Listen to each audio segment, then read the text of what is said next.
friends. So I'm going to take my herbs. I got tons here. Pancreas support and D3, my last D3K2 capsule from Pure Synergy. I'm going to show you all of the herbs that I'm taking. This is the juice I'm drinking, apple and grape, and that's it. Super powerful, like really powerful. And then this book, The Tao of Detox, The Secret of Yang Shen Tao, a practical guide to preventing and treating the toxic assault on our bodies. So I'm gonna read a little bit through here. While I was doing my enema, Pete was reading this book and he came across some really cool things that I want to share with you guys. So that's the plan. Okay, so detox symptoms. I have a slight headache, which is causing me to have slight nausea. It's super not fun. I've got these little skin eruptions. This one came today. This is in my reproductive system area, and it's probably because I'm on my cycle while detoxing. This one's been here for a few days, probably like a week, and I keep picking it, and now it's whatever. But that's part of detoxification. I'm like right on time. Apparently men experience them quicker than women. Could be because fat content, could be because women are built more resiliently. And I'll read about that inside the book. And I think that's it. Like, I really don't have any other detox symptoms, but normally detox symptoms, healing crises start 3 days into a fast. So, all right, let's show you the herbs now. I'm on GI Renew glycerin. I'm only on a glycerin because they didn't have GI Renew number 2 in alcohol form. Brain and nervous system. Eye health. Chem metal detox. This one is the cilantro. It's got a lot of like heavy metal poolers in it. Kidney and bladder 3. Lymphatic system and spleen, which is lymphatic 1. Endocrine glands. Kidney and bladder 4. Liver and skin. Blood circulation. Pituitary support. And I'm also taking these capsules of pancreas support, and then my last one of Pure Synergy. Alright, let's do it. I like to take a sip of juice, shoot this while the juice is still in my mouth, and then take another sip of juice. And I'm feeling kind of nauseous, so I hope it goes well.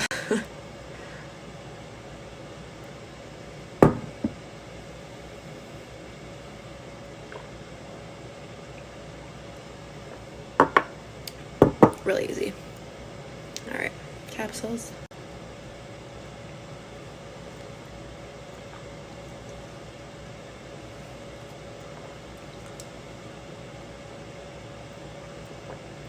All right, let's do it.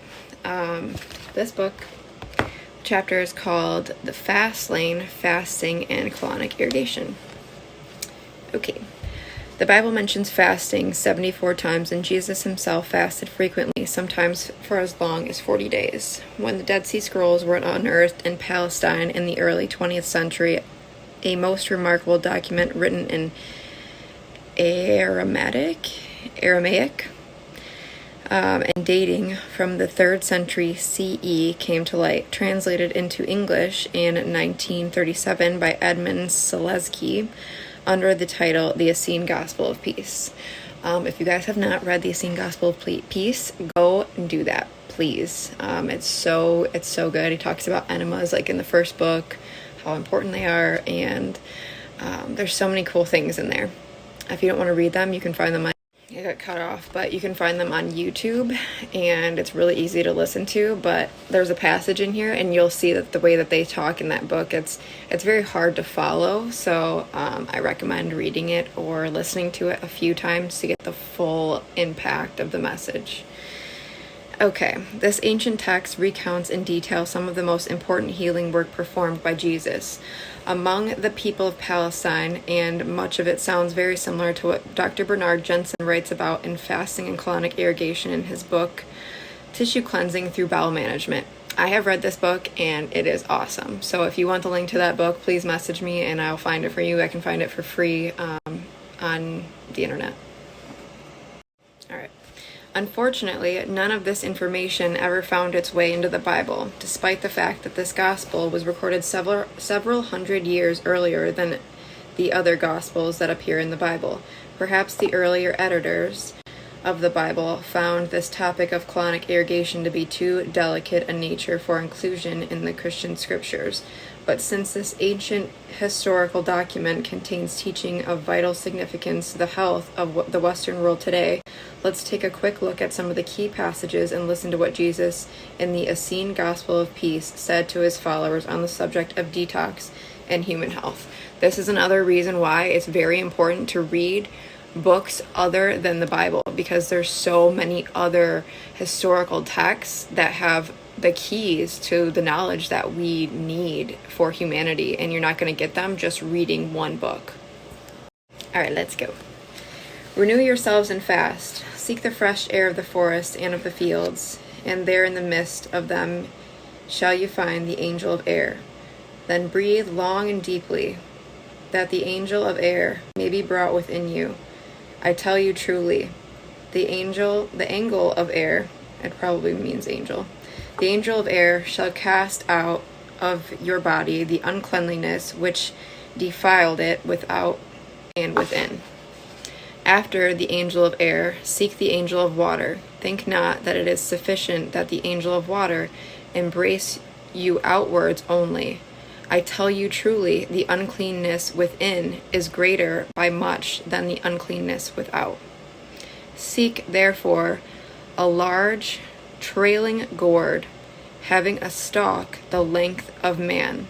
Take out its inwards and fill it with water from the river, which the sun has warmed. Hang it upon the branch of the tree and kneel upon the ground, and suffer the end of the stalk of the trailing gourd to enter your hinder parts, that the water may flow through your bowels.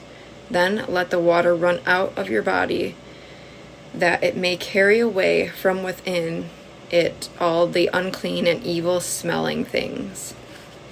And you shall see with your eyes and smell with your nose all the abominations and uncleanliness which defiled the temple of your body. Renew your baptizing with water every day of your fast, until the day when you see that the water which flows out of you is as pure as the river's foam. Okay, so that's basically talking about enemas, which is crazy to think about, like grabbing a gourd and taking all the stuff out of it, and filling it with water, and then using it for an enema, just like a big squash. So nuts, but you gotta do what you gotta do, I guess, in nature and with what you have.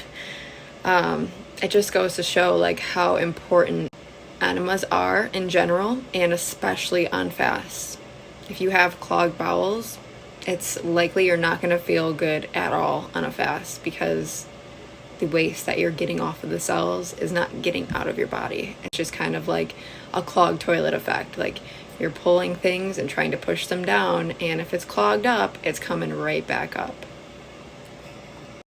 All right, let's continue. This method of cleansing and healing the body by means of colonic irrigation using the trailing gourd and warm river water was commonly practiced among the ancient Essenes, with whom Jesus lived and studied during his early formative years, and it constitutes one of his most beneficial teachings for the welfare of humanity. Unfortunately, since all mentions of this period in Jesus' life was deliberately excluded from the Christian scriptures, this aspect of his work remains virtually unknown among Christians today, although it was common knowledge to Jesus' own disciples. The sages of the ancient world were well aware of the inseparable link between the state of the body and the state of the mind, for they knew that toxic blood and tissues form a breeding ground not only for disease and degeneration of the human body, but also for the darkening and degradation of the human spirit. They knew the law that modern physicians and philosophers alike have forgotten, that whatever pollutes the body also pollutes the mind. That's why so many sacred scriptures of the ancient world prescribe fasting and detox as the first preliminary steps on the path to spiritual cultivation. Today, the mutual dependence of physical and spiritual health has largely been forgotten, and few people see the causal connection between the massive pollution of the planet and degradation of the human body, and the rampant crime, chronic violence, and spiritual malice that marks human life in contemporary times. According to the psychophysiological prescription of the ancient sages who gave birth to the Western civilization, cleaning up the planet and detoxifying the human body are the best medicines for restoring peace on earth and reviving the health and spiritual integrity of humanity. And scientific evidence validating the truth of this ancient teaching is beginning to emerge. In 1972, for example, the Moscow Research Institute of Psychiatry reported results of a clinical study in which fasting and tissue detox were successfully used without recourse to any drugs whatsoever to cure over 7,000 patients suffering from a variety of serious mental disorders that neither psychiatry nor drug therapy had helped in any way. This methodology has since become known as the hunger cure and is still practiced in Russia. Even a cursory glance at the current state of human affairs throughout the world today reveals two indisputable facts. One is that people everywhere in all walks of life are getting sicker and more toxic than ever before in human history, and the other is that human behavior is growing more angry and violent, and world affairs are becoming more cruel and barbaric day by day. Maybe it is already too late to take the slow lane of detox by gradual dietary reform. Perhaps our only remaining hope is to take the plunge and leap directly into the fast lane of detox by the angels of air and water alone. So they're talking about water fasting. All right. The fast lane. Tissue toxicity is a deadly, serious condition, especially today when so many carcinogens and other toxic chemicals contaminate our food and water and pollute the air we breathe. To give the reader an idea of just how serious the situation is and what can be done about it, there is a graphic excerpt from the book Detox and Diet Wellness Lifestyle by Grady Deal, who operates a detox clinic in Hawaii. All right, so here it is. You may be unaware that the colon remains chronically impacted with accumulated feces and mucus backed up all the way to the small intestine. In effect, your intestinal plumbing backs up like a full and overflowing septic tank. The blood vessels and lymph vessels in the colon pick up the toxins and carry them to all parts of the body. So for me, like, this relates back to iridology and the fact that people have these deep, dark lines going from the pupil outward towards the rest of the eye. And those are called radii solaris, and they basically indicate this exact thing happening.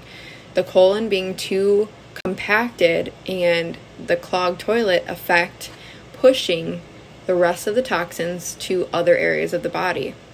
And since it's acidic waste, so it's corroding those lymphatic passageways, the passageways where it's being pushed out to the other parts of the body. So here's the colon area inside the yellow circle, and all of these green arrows are pointing out where the colon is pushing out toxins to store in other parts of the body until the colon is cleansed enough where it can start pulling those toxins down to be eliminated through the colon. It's super important for bowel cleansing during this time, because if you're not cleaning out the colon with colon hydrotherapy, enemas, colonics, whatever you want to do, all of that compacted crap is literally just sitting in your colon. So it needs to come out for the rest of the body to pull the waste from other areas into the colon to be eliminated. You cannot flush a toilet if it's clogged up at the bottom. All right, let's keep going. The bloodstream becomes increasingly filled to overflowing with diseased organisms and toxins where they circulate around the body, causing inflammation, water retention, weight gain, irritation, corrosion, damage, and disease. Feces and toxins abnormally recirculated in the bloodstream as a result of chronic constipation explains why the eliminated organs of the skin and lungs have a strangely familiar, unpleasant odor in the form of smelly sweat and bad breath that smells like feces. As a protective measure to get the disease-causing toxins out of the circulation, the body removes these poisons from the bloodstream and stores them in the cells and tissues out of the way, causing what Dr. Norman Walker calls tissue constipation, meaning the tissues are burdened with excess toxins, which then cause cellular and tissue inflammation. Where am I? Oh. Congestion, eruptions, and disease. In general, excess is completely eliminated from the diet. Only then do the cells eliminate that particular toxin from the cells back into the bloodstream and lymph on its way to the eliminated organs and out of the body. Once back in the bloodstream, and toxins are continually stored in the cells and tissues as long as the person is taking in that particular offending unhealthy food, allergen, drug, etc. When that specific food or substance lymph, the toxin does its dirty work of inflaming and irritating the body until it is eliminated and out of the body. So this is why on a fast you're not going to feel that great, and this is why healing crises happen. Once the readily available waste comes out of the colon, the body starts looking elsewhere for toxins to push out. So basically, on a fast, you're not eating anything, so the body's working on taking out everything that's inside the colon and the intestines and digestive tract, all of that. Once that's gone, it's looking for more stuff in the cells and the tissues. So it's pulling from the cells and tissues, recirculating in the blood. That's why these things happen, because once the blood becomes acidic, the body is like, all right, get this stuff out, because your blood cannot become acidic. Like, it cannot be on the acid side of chemistry, because it's like death. So the body starts to try to push it out of you, and this is why you'll smell. This is why you'll get acne. This is why you'll have like explosive poops or bad breath or like white tongue. That's like super common. The body is trying to force these toxins out. So it's super important to continue doing the enemas and continue like opening the exit paths and taking herbs to support the elimination pathways so that the body can have a place to like dump all this crap out.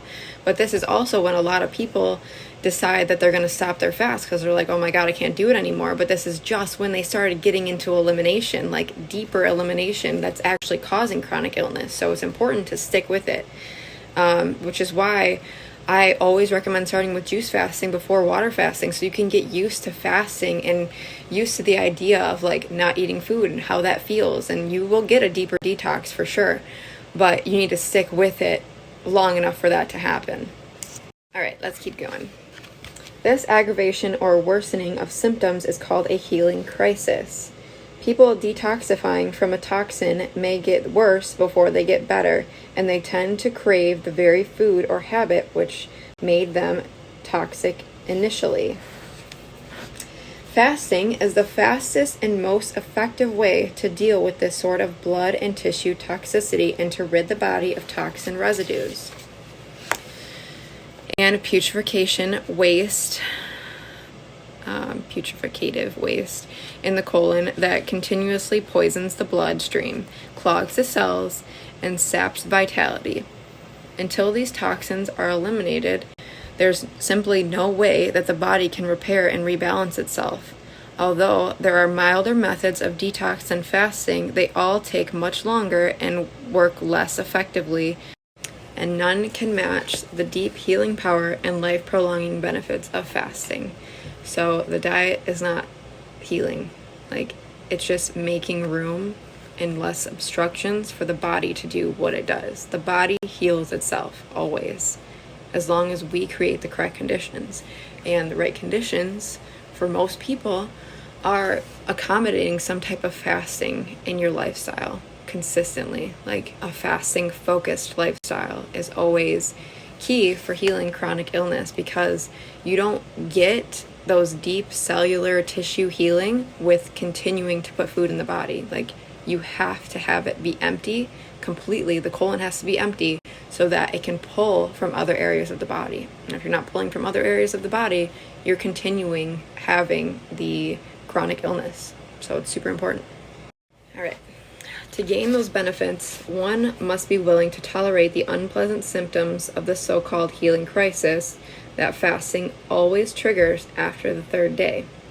The healing crisis opens the gate to the state of radiant health and longevity that only fasting can create, and the discomfort of detox is the price one pays to pass through that gateway. The choice is yours. Either you flush those poisons out of your system, or else you live with the consequences of retaining them for the rest of your life. As this author notes in the Tao of Health, Sex, and Longevity, unless you live an ascetic life far from civilization and avoid all dietary folly, your blood and other tissues are bound to accumulate toxins and gradually lose their functional vitality. If you don't purge yourself of these toxins on a regular basis, toxemia gets worse and worse until the body cannot stand it any longer and either purges itself spontaneously in the form of diarrhea, acne, pimples, boils, liver spots, foul perspiration, body odor, bad breath, or so forth, or else it simply gives up the battle and succumbs to cancer, tuberculosis, or other fatal conditions. So this is super important. Like, you're not going to get healthy at all unless you start accommodating some type of non-resistance inside the body. That's just like the simple fact of it. And you need to transition there. You can't just hop into fasting one day and be like, I'm going to fast until I'm healthy. Like eating cheeseburgers every day. Like, that's not going to happen. You have to transition there and get your body to the point where it's ready to fast. So you're preparing yourself for the fast, and that is the safest way to do that. So for me, I started on a plant-based diet, mostly fruit, right off the bat. Like, first 2 meals of the day were always fruit, and then I would have a cooked vegan meal at nighttime. And I did that for about 2 years before I started incorporating juice fasting into my life. And then I did 3 days, then I did 11 days, then I did 15, then I did 30-day fasts, then I started doing 8-day fasts. And I do my fasts like regularly to make sure that I'm keeping up with the maintenance of my body. But it's a transition there. You can't just be like, I'm going to do a 30-day juice fast after I'm eating ribs and mac and cheese and all that kind of stuff every day. So it's vitally important for you to transition. Like, anybody that tells you right off the bat that you can go on a juice fast or an extended juice fast right from a standard American diet, please avoid them at all costs, because you're doing yourself a disservice. Okay. Mega fasts, mini fasts, and semi-fasts. Many different types of therapeutic fasting programs exist with varying degrees of intensity and duration. The most intensive detox and swiftest healing results are produced by completely foodless fasts, in which nothing but water and a few internal cleansing supplements such as psyllium and bentonite are used. Semi-fasts using water and supplements plus one type of vegetable or fruit juice to provide energy and nutrition are easier to tolerate, and they too provide excellent cleansing and healing results. The so-called grape cure, in which nothing but black grapes are eaten for a period of 1 week to a full month, also qualifies as sort of a semi-fast, one that is particularly effective for purifying the bloodstream, detoxifying the liver, and correcting serious gastrointestinal disorders. To be effective for detoxing the blood and tissues, a therapeutic fast must continue for a minimum of 3 full days, which is how long it takes the body's internal cleansing and healing mechanisms to shift into full gear. 3 days is not long enough, however, to totally purify the body and detoxify the internal organs, nor is it long enough to experience the so-called healing crisis that normally occurs sometime between the 3rd and 5th day of a fast. I'm on day 5, and this is my first healing crisis in a very long time. A healing crisis marks the point in a fast when tissue detox has reached its peak, and symptoms from the body's most serious conditions come out of hiding and begin to manifest. So this is the point when normally people stop and get scared, and they're like, I haven't eaten food in 5 days or 3 days. I wonder if my body's breaking down. I wonder if this is because I'm not getting enough nutrients. I wonder if it's because this and that and that. And then they stop the fast. And this is just when their body started to break down things, old stuff. And if you're just going to start putting your toxic food right back into your system, you're doing your body a terrible disservice, because you're essentially just like undoing the entire fast that you've done. So it's important, like if you go from water fasting for 3 days and you decide that you want to be done with it, go into juice fasting or go into fruit fasting or go into another form of fasting and work your way back down the detoxification pyramid. I'm going to post that on the next slide.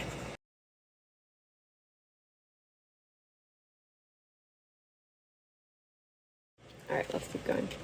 For example, in someone with arthritis, the healing crisis occurs when the deepest deposits of the toxic residues are dislodged and drawn out from the joints, causing pain in the joints and connective tissues.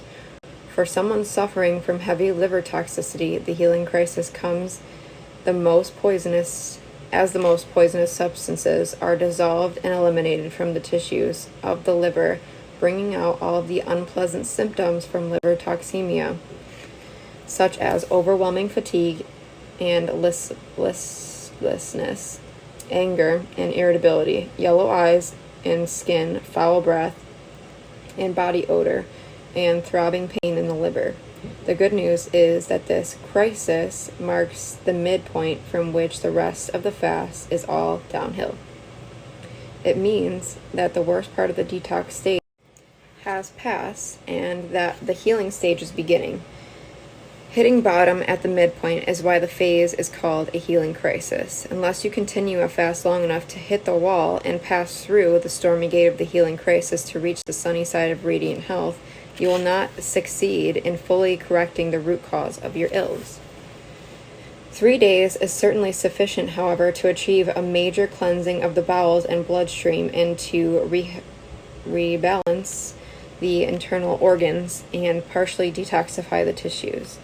The ideal duration for therapeutic detox is 7 to 10 days, because it takes precisely 7 days to completely purify the bloodstream and cleanse the lymphatic system of all its residual waste. When the blood and lymph have been totally purified, it means that the body and all its parts are free of toxicity, because pure blood and clean lymph automatically cleanse the body and eliminate toxins from the tissues on a day-to-day basis. So that's the goal that we want to get to, is where the body is able to break down quickly what you have encountered, what toxins have entered the body through either your breath of breathing toxic air outside, or the water that you're showering in and not filtering, or the food that you're eating, etc. If you reform your eating habits and change your diet after a detox fast, your blood and lymph will be able to keep your tissues clean far longer and more effectively than they would if you continued to pollute yourself with wrong eating habits and wrong food choices. Eating properly also means that you won't need to fast as often to rid yourself of accumulated putrefactive wastes and metabolic toxins.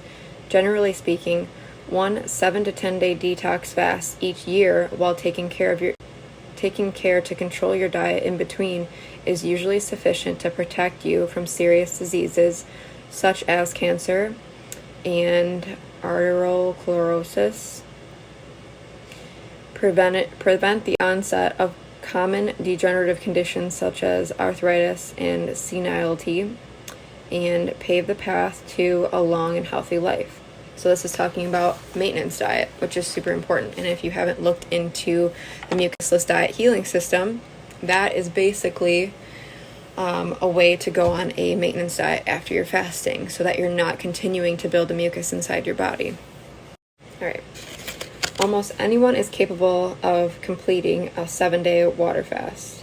But for those who have never tried it and worry about going that long without food, a few 3-day mini fasts may be tried first as a sort of warm-up. A mini fast is a good way to gain confidence and gradually work up to a full 7-day fast. And that's always what I recommend. Start small. Like, start with 1 day, then go to 3 days, then go to 5 days, then do a 7-day fast. Because the more familiar you become with the way that your body feels, the more confident you'll be in the process. And when everybody around you is like, you're trying to kill yourself, you have an eating disorder, you can be like, no, I'm doing what's best for my body, leave me alone and just like give me a week to myself. And that's super important because you can't really take advice from a society that is sick. Taking nothing but pure water or one variety of alkalizing fruit or vegetable juice. This gives the digestive system a weekly rest and allows the body a brief break from active duty to readjust and rebalance itself. Another way is to fast for a period of 2 to 3 days each month, which has a similar benefit to weekly 1-day fasts. While mini fasts do not provide the dramatic cleansing results of longer fasts, they are still quite effective as a form of regular preventative medicine against a wide range of diseases and degenerative conditions, especially if you do longer detox fasts from time to time. Alright, mini fasts are those of fewer than 3 days. While these brief fasts are not effective for serious detox purposes, they are an excellent form of maintenance between longer therapeutic fasts. For example, some people fast for 1 full day every week.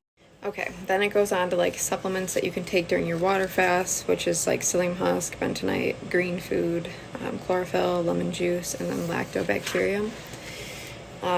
It says also that if you're on a juice fast, that you should be drinking water throughout your juice fast too, to help push the toxins out and rehydrate the body. Now I'm going to go to the section called taking a plunge.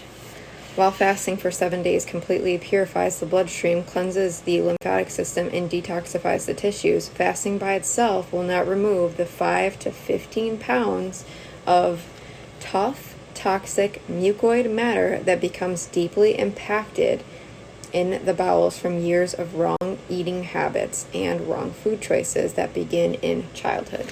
So here he's talking about the mucus serpent or mucoid plaque. Okay. The only way to rid your bowels of this rubbery toxic sludge is to dredge it out with a series of colonic irrigations done in conjunction with the therapeutic fast. So when you're fasting, enemas, you need to do them. Like, it's vital. Not doing them during your fast is a huge mistake, and you're actually like setting yourself backwards by not washing from the upper end and the bottom end too. 100 years ago, when pneumonia was still a leading cause of death in the United States, Dr. J.H. Tilden of Denver, Colorado, cured thousands of people of this deadly disease without ever losing a single patient, simply by treating them with fasting and colonic irrigations and nothing else, and then putting them on a strict diet of fresh, raw foods consisting of mostly fruits and vegetables. Okay, after this I'm done, I promise. After decades of dependence on antibiotics, pneumonia has grown resistant to drug therapy and has once again become a major killer throughout the world. As with most infectious diseases, the real cure for pneumonia is not a new drug. It is an ancient naturopathic method that long predates allopathic medicine, but has laid buried and unnoticed for centuries in the archives of medical literature. That method is fasting and colonic cleansing. One man who went to the library in search of a better cure back in 1935 and thereby rediscovered the curative powers of fasting and colon irrigations was V.E. Irons, an ordinary American businessman who at the age of 40 had been diagnosed with crippling arthritic spinal alignment. That's ailment, not alignment. Called ankylosing spondylosis. His doctors told him that it was incurable and that he would soon be confined to a wheelchair. Refusing to accept their verdict, that's step one, Irons began to study the medical literature recorded by such early luminaries of naturopathic medicine in the United States as Dr. Tilden, Dr. Kellogg, and others. Irons then decided to take matters into his own hands, ding ding ding, by treating his condition with a series of therapeutic fasts and self-administered colonics. He says, "Within 2 months, I had no more pain from displacement, and within 14 months, practically no spurs. All done with cleansing, fasting, and natural foods. No drugs." So it's really important. I know a lot of you are already on this path of healing, which is great, but we really need to take our health into our own hands. You can't trust doctors. You can't trust really anyone else besides yourself when it comes to your own healing. And that's it. Love you all.